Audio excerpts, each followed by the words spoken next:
Hey ladies and gentlemen, welcome back to the channel. As always, it is Nick here, back with your daily crypto news and analysis. And today we are going to be talking about Ripple and XRP, as well as the vast majority of crypto and finance. And why not dive in, and let's start off with this itself. So as we really kind of look at the lawsuit, I do think that this lawsuit is a lot of noise. I think that it's kind of a blinder for most.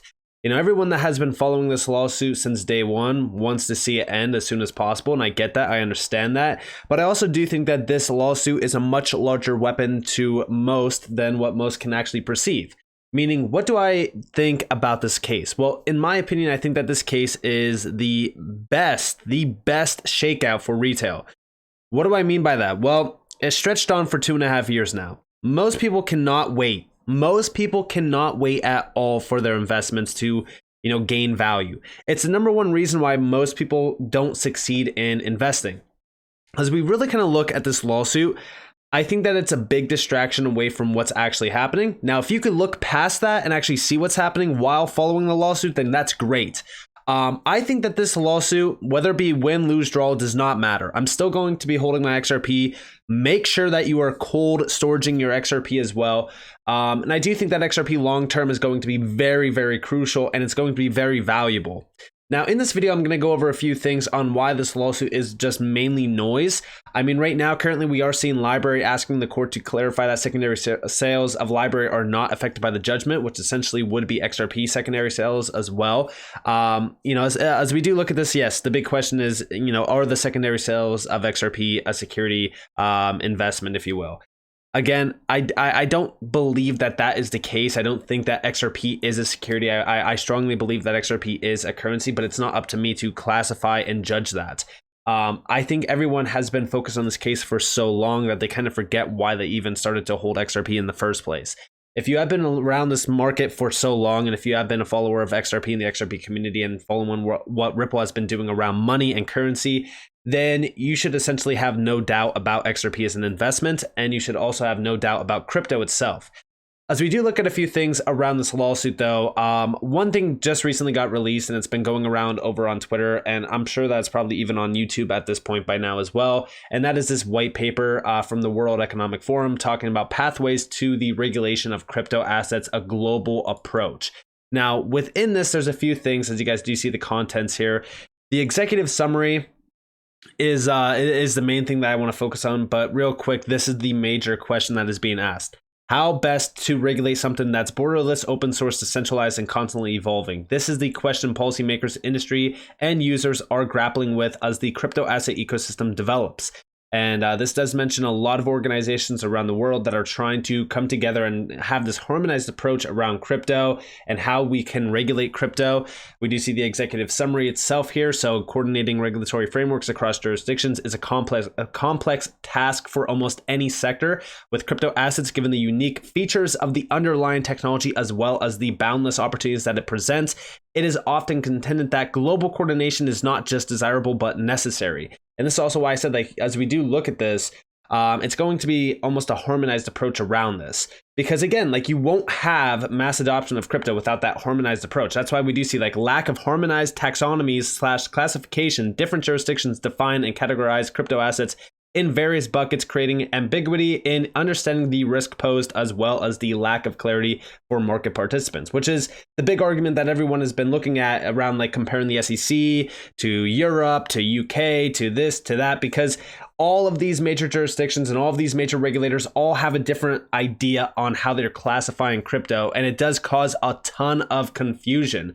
But what's wild about all of this is that, this is a regulatory playbook, if you will, from the World Economic Forum. And it does break down everything around how it will disrupt the traditional banking system, which we've actually looked at this many times in the past anyways. This bottom layer here, this is basically what the original white paper around Ripple's on-demand liquidity kind of looked like, except instead of this decentralized platform in the center, you had the on-demand liquidity platform powered by XRP. I mean, this is essentially what we've been planning and watching for so long and preparing for. But there's a lot of problems around, regulatory issues. I mean, when we look at regulations, we know that this is a huge obstacle, holding a lot back. And once this obstacle is gone, you know, it's going to be a free-for-all around crypto. And when I say a free-for-all, I mean it's going to be adopted massively around the world. And I have zero doubt about that. I do think that once regulations are in place, once we have that obstacle removed, like the adoption that you'll see around crypto is going to be very, very vast. And what's wild about all of this, though, is the individuals that did contribute to this. You know, you could see through all of these major names, a lot of it's from the World Economic Forum itself, as you guys do see up here. But if we look down here, like the co-authors, look at this. This is from Accenture. Accenture is a huge, you know, company. We've talked about Accenture many times in the past. There's a lot of other players here as well. But if you scroll down the list, you could see MasterCard, you could see Chainalysis, the Digital Dollar Project, very, very large names. And then guess what you see? You see Ripple. Ripple is here. You see Uniswap. You see so many players from crypto. And Ripple is also an acknowledgement company on this. So it made everyone go over to Twitter and look at this and say, imagine that the company being sued by the US SEC is contributing to a World Economic Report, a World Economic Forum, report about regulations. And it really is wild. Like here you guys have contributors and reviewers, manager, central bank digital currencies at Ripple. I mean, it is insane, but like this is what we've been saying for so long. This is why I say like this lawsuit is essentially noise, right? I think it's something to, you know, bring the brakes to this industry, slow things down so that the central bankers and the regulators and the governments can all, you know, come together and try to streamline things and build out these, you know, payment infrastructures to allow this technology to thrive and be implemented within the infrastructure. Again, that's me speculating. Of course, you guys can have your own idea on this. Let me know what you guys think down in the comments below. But ever since day one around this lawsuit, it really didn't make sense on why Ripple is the only one really kind of targeted from this. You know, you have Ethereum, everyone, you know, argues, why did Ethereum get the free pass? Yeah, I mean, it does beg the question on like why Ethereum didn't get, you know, any scrutiny and why XRP was the only asset within the space to really kind of get scrutinized. But it's because what Ripple was doing with it. But it's also the question, like, why was Ripple targeted? And as we do look at Ripple, the craziest thing is all the connections that Ripple has to a lot of these major organizations around the world. For an example, going all the way back to June of 2020. So this was right before the major lawsuit. This was June. You know, December of 2020 is when the lawsuit happened. And when you see XRP isn't a security, declares former CFTC chairman. This is the same chairman that's actually on the Digital Dollar Project. It's kind of comical, right? But this is Giancarlo, right?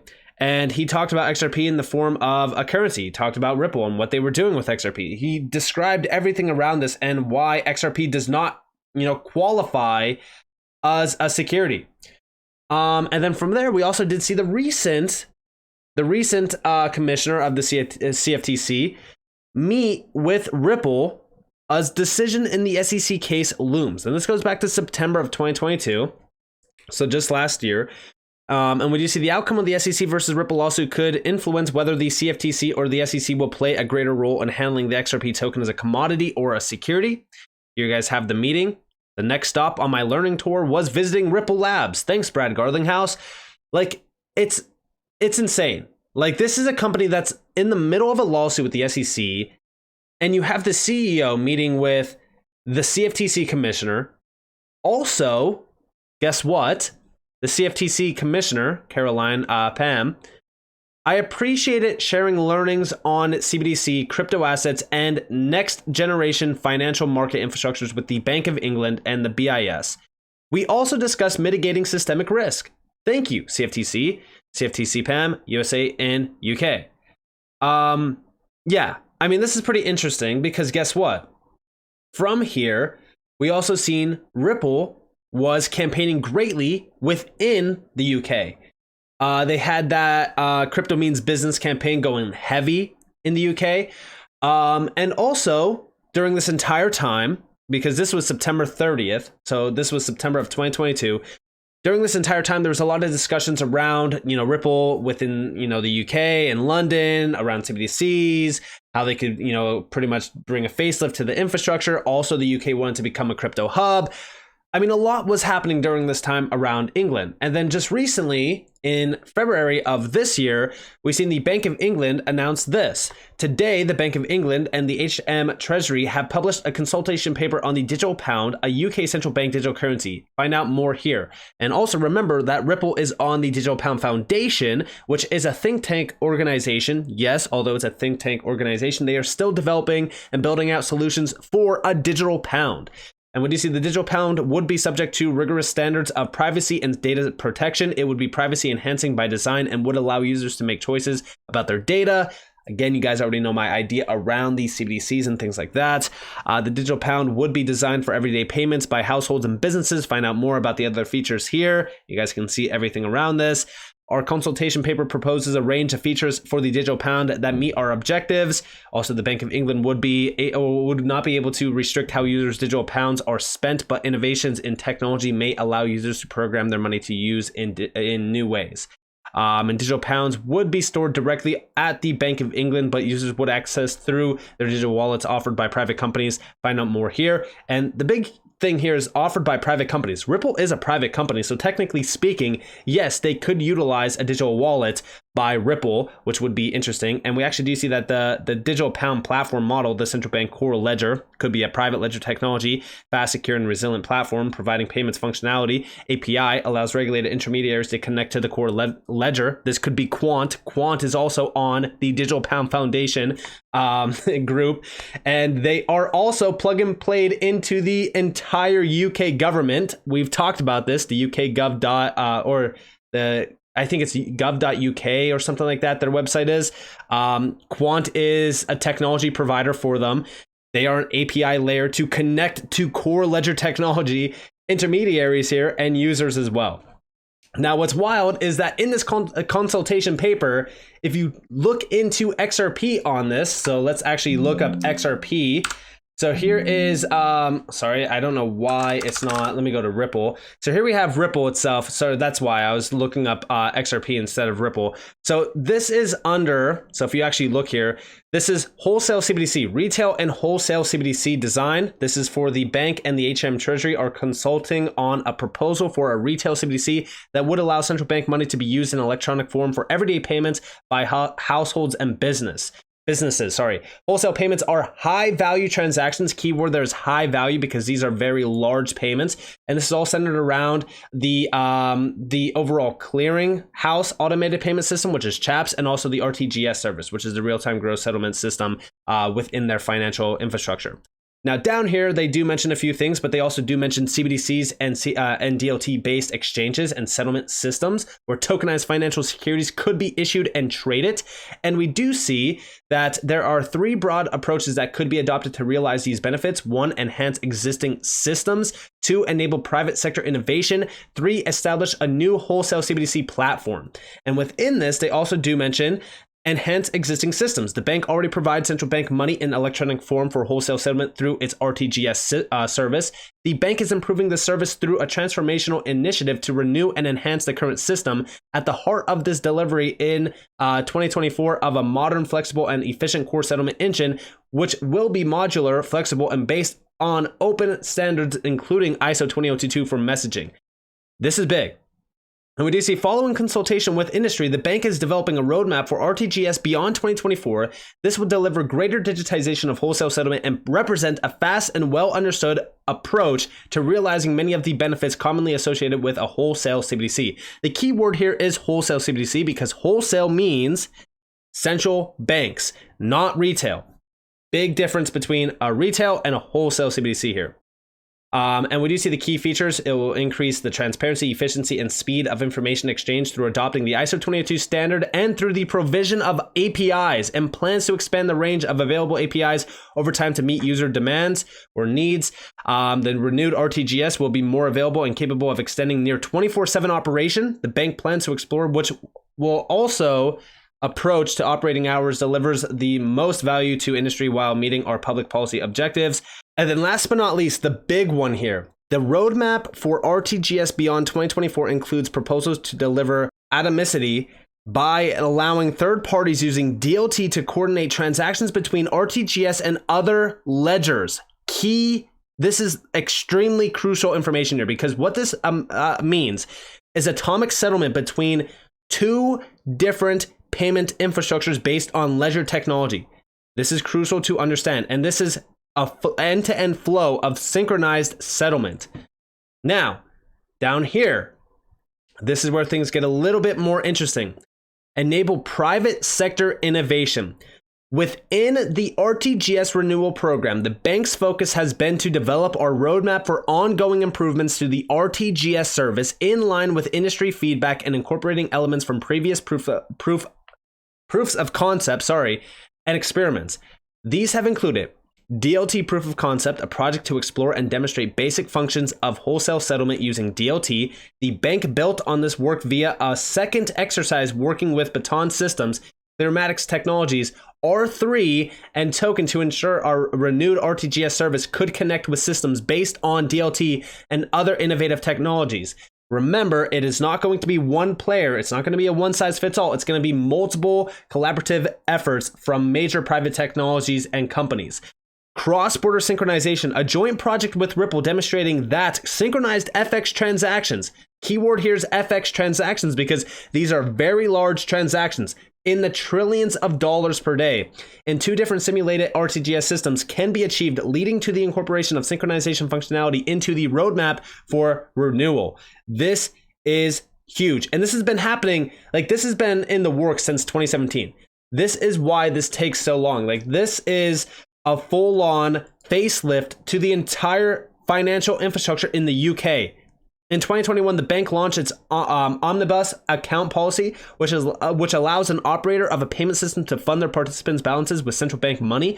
The bank has already accepted an application for an operator that uses DLT. Omnibus accounts will allow private sector operators to provide settlement in central bank money in ways that deliver the benefits of transparency, availability, and atomicity, while also supporting innovative use cases of central bank money to improve access.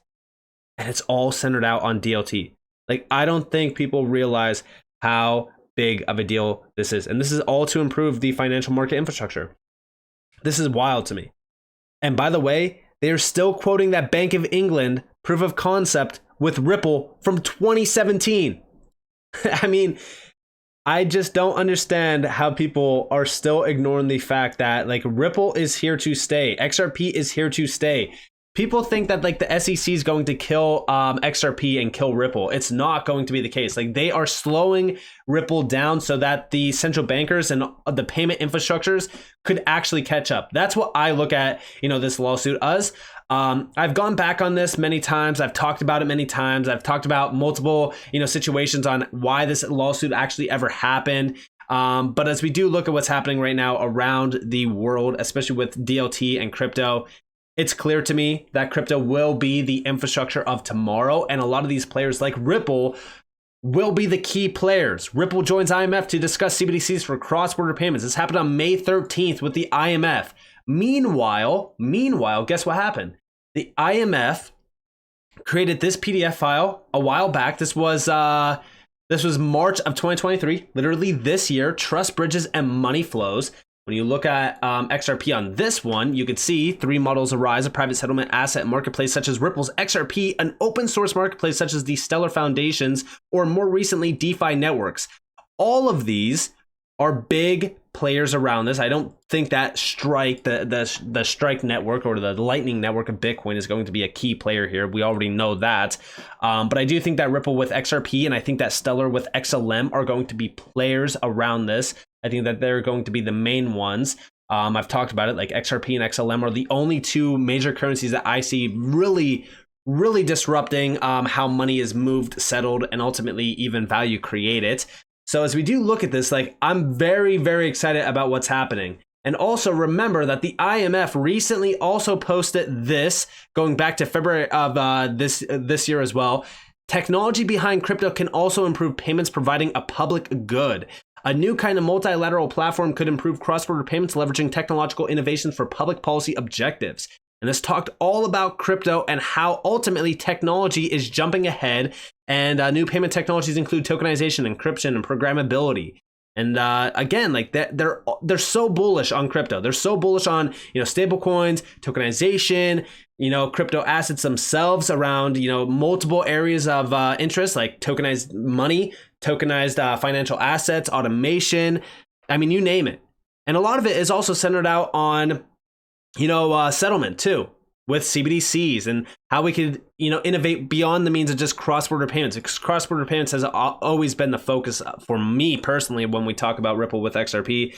And it's just because of how large that market is. But like, these are the agencies around the world that are so bullish on crypto while they're telling you like, hey, you know, crypto is a scam, crypto is used for illicit use, and it's, you know, this, it's that, it's, you know, whatever. They have to create this narrative. They have to keep the engine going, because what it does is it keeps people out. But if you could see past that, then guess what? You will be successful. You see over here as well, September 30th of 2017. Mind you, this is 2017, okay? Since then, their narrative has changed many times. IMF head foresees the end of banking and the triumph of cryptocurrency. How wild is that? Bitcoin. It's always Bitcoin. I always hate the idea of like them saying Bitcoin. They want people in Bitcoin because guess what? Bitcoin's really not disrupting money. It's really not. I've said this many times. But Bitcoin puts a question mark on the fractional banking model we know today. This is also wild because Christine Lagarde, which has, you know, taken a step back and said, you know, crypto's basically useless, that, you know, we need central banks and we need central bank digital currencies. A Paris native who had held her position at the IMF since 2011 says the only substantial problems with existing cryptocurrencies are fixable over time.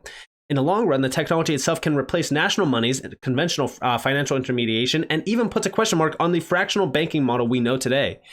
In a lecture that chastised her colleagues for failing to embrace the future, she warned that not so long ago, some experts argued that personal computers would never be adopted and that tablets would only be used as expensive coffee trays. So I think it may not be wise to dismiss virtual currencies. Like, this was 2017.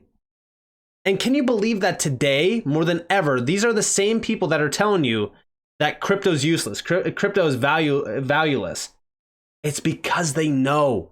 They know. And all of these agencies, what do they all have in connection? They have connections back to Ripple, which tells me that this lawsuit is absolutely nonsense. Like, we see Ripple on all of these regulatory, you know, papers.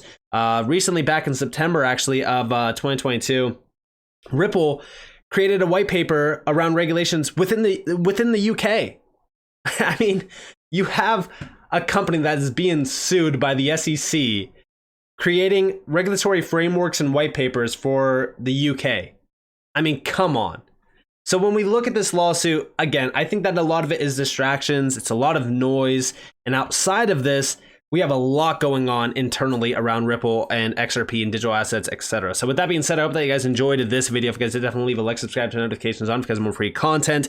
You guys are more than welcome to follow me on Twitter and join the free Discord down in the description below. Us, it's up to you all. Have a beautiful day or beautiful night wherever you guys are on this board. This has been Nick.